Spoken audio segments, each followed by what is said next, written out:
Hello viewers, welcome to my YouTube channel. आज हम लोग सॉल्व करेंगे pair of linear equations in two variables exercise 3.5 class 10th part 4। तो चलिए सबसे पहले स्टार्ट करते हैं question number 3। Solve the linear equations by cross multiplication method. तो चलिए पहले इक्वेशंस का फॉर्म चेंज कर लेते हैं। 8x plus 5y minus 9 equals to 0 and 3x plus 2y minus 4 equals to 0। अब a1 की वैल्यू कितनी हो गई 8, b1 की वैल्यू हो गई 5, c1 माइनस 9, a2 हुआ 3, b2 हुआ 2 एंड c2 हो गया -4। अब क्रॉस मल्टीप्लिकेशन का फॉर्मूला क्या था, x upon b c minus b c, y upon c a minus c a and 1 upon a b minus a b. 12, 21, 12, 21, 12, 21। ये मैंने आपको मेथड बताया था कि सिंपल तरीके से आप कैसे सॉल्व कर सकते हैं या लर्न कर सकते हैं इसको। तो चलिए अब वैल्यूज पुटअप कर देते हैं b1 c2 की। x अपॉन हो गया 5 इंटू -4 -2 इंटू -9। ये तो हो गई x की वैल्यूज़। y की वैल्यूज़ -9 इंटू 3 -4 इंटू 8। और 1 की वैल्यूज़ 8 इंटू 2 -3 इंटू 5। वैल्यूज़ आ गई हैं, अब हम इन्हें सॉल्व कर लेते हैं। तो x अपॉन हो गया -20 plus 18 and y upon -27 plus 32 and 1 upon 16 minus 15। तो ये हो गया x upon -2, y upon 5 and 1 upon 1। तो पहले फर्स्ट और थर्ड को ले लेते हैं। तो x इक्वल्स टू हो जाएगा -2/1 दैट इज़ -2।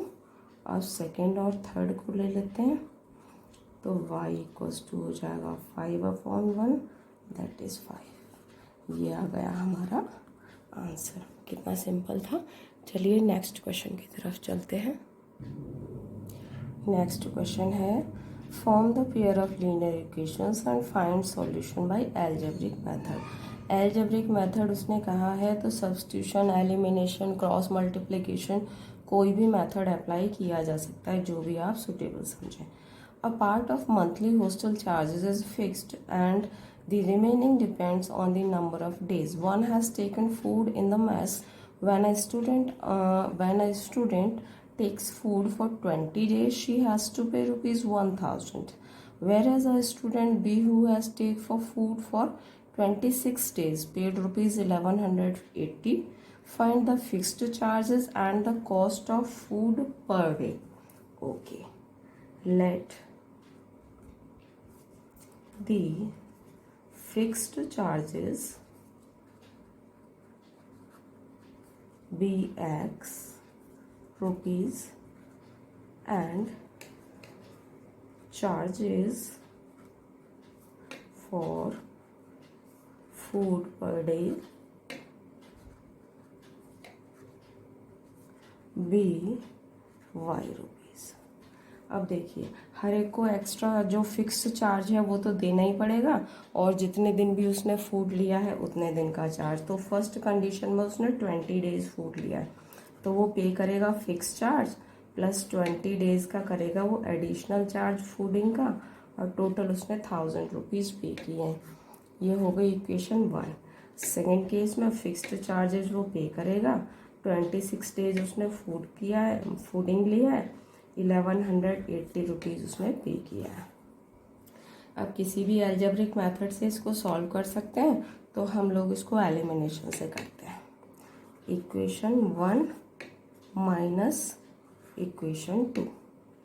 तो x plus 20y equals to 1000 and x plus 26y equals to 1180।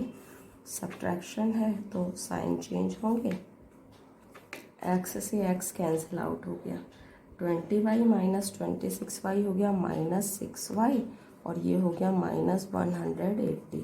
Minus से माइनस कैंसिल हो गया तो y की वैल्यू आ गई 180/6। That means y equals to हो गया 30 रुपीज़, यानी फूड का पर डे का चार्ज 30 रुपीज़ है। Put y equals to 30 in equation 1। तो x प्लस 20y, y की वैल्यू 30 पुट करते हैं इक्वल्स टू 1000। तो x इक्वल्स टू हो गया 1000 माइनस ये 600 तो ये हो गया 400। तो x की वैल्यू आ गई 400, यानी फिक्स्ड चार्जेस जो थे वो 400 रुपीज़ थे और फूड के पर डे के चार्जेस 30 रुपीज़ थे। ओके, चलिए नेक्स्ट क्वेश्चन की तरफ चलते हैं। नेक्स्ट क्वेश्चन है a fraction becomes 1/3 when 1 is subtracted from the numerator and it becomes 1/4 when 8 is added to its denominator. Find the fraction. सबसे पहले फ्रैक्शन को लेट कर लेते हैं।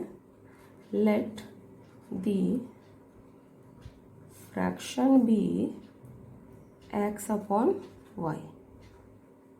ओके, अब फर्स्ट केस में उसने कहा है कि 1 सब्ट्रैक्ट करते हैं न्यूमरेटर से। अगर न्यूमरेटर से 1 सब्ट्रैक्ट करते हैं तो फ्रैक्शन 1/3 हो जाता है, क्रॉस मल्टीप्लाई कर देते हैं तो 3x minus 3 equals to y हो गया। दैट मीन्स अगर रीअरेंज करेंगे तो 3x minus y minus 3 equals to 0 equation 1 बन गई। सेकेंड केस में उसने कहा है कि डिनोमिनेटर में 8 ऐड करते हैं तो x/y प्लस 8 तो फ्रैक्शन होता है 1/4। क्रॉस मल्टीप्लाई करते हैं तो 4x equals to y plus 8 और रीअरेंज करते हैं तो 4x minus y minus 8 equals to 0। ये बन गई हमारी इक्वेशन 2। तो चलिए इन्हें सॉल्व कर लेते हैं। तो इक्वेशन 1 माइनस इक्वेशन 2 कर देते हैं। तो इक्वेशन 1 थी 3x minus y minus 3 equals to 0 and 4x minus y minus 8 equals to 0। Minus कर रहे हैं, साइन चेंज होंगे, y कैंसिल आउट हो गया, ये बचा माइनस x और ये बचा हमारा प्लस 5 इक्वल्स टू 0। तो minus x equals to minus 5, minus से माइनस कैंसिल तो x इक्वल्स टू 5 आ गया। अब x की वैल्यू तो आ गई है, put x equals to 5 in equation 1। तो 3x तो 3 इंटू 5 हो गया, माइनस 5 माइनस 3 इक्वल्स टू 0 तो 15 माइनस 5 माइनस 3 इक्वल्स टू 0। तो ये हो गया 15 माइनस 3 हो गया 12, 12 माइनस y इक्वल्स टू 0 तो y इक्वल्स टू आ गया 12। तो फ्रैक्शन हमारा था x/y, तो हमारा फ्रैक्शन हो गया 5/12। देखिए कितना सिंपल था। आई होप कि आपको ये पसंद आया होगा मेरा क्वेश्चन करने का तरीका, और आप मेरे साथ चैनल पर बने रहिए। मैं NCERT क्लास 10th की बुक के सारे क्वेश्चंस आपको सॉल्व करवाऊंगी 1 to all। किसी भी क्वेश्चन के लिए आपको इधर उधर परेशान होने की ज़रूरत नहीं पड़ेगी। और CBSE के जितने भी अच्छे मेथड हैं और जो भी इम्पॉर्टेंट क्वेश्चंस हैं वो मिस भी नहीं होने चाहिए। तो मैं आपको NCERT बुक कम्प्लीटली सॉल्व करवाऊँगी और आई होप कि आपको क्वेश्चन करने का तरीका सिंपल लग रहा होगा, क्योंकि मैं बहुत ही सिंपल मेथड एज्यूम करती हूँ। स्टिल भी अगर आपको लगता है कि कोई डाउट है या आपकी किसी भी तरीके के कोई सजेशंस हैं या कमेंट्स हैं तो मुझे कमेंट बॉक्स में आप ज़रूर बताइएगा। और आपको अगर मेरा वीडियो पसंद आए तो ज़्यादा से ज़्यादा लाइक शेयर एंड सब्सक्राइब करिएगा। जितने ज़्यादा बच्चों को बेनिफिट मिल पाए मैं ये सोचती हूँ उतना ही मेरा पढ़ाना सक्सेसफुल है। क्योंकि 10th के बच्चे बहुत ज़्यादा टेंशन लेते हैं अपने बोर्ड एग्ज़ाम्स को लेके। तो गाइस आप लोग हेल्प करें, ज़्यादा से ज़्यादा 10th के स्टूडेंट्स तक मेरा वीडियो पहुंचाने में मेरी मदद करें। Thank you very much for watching my video.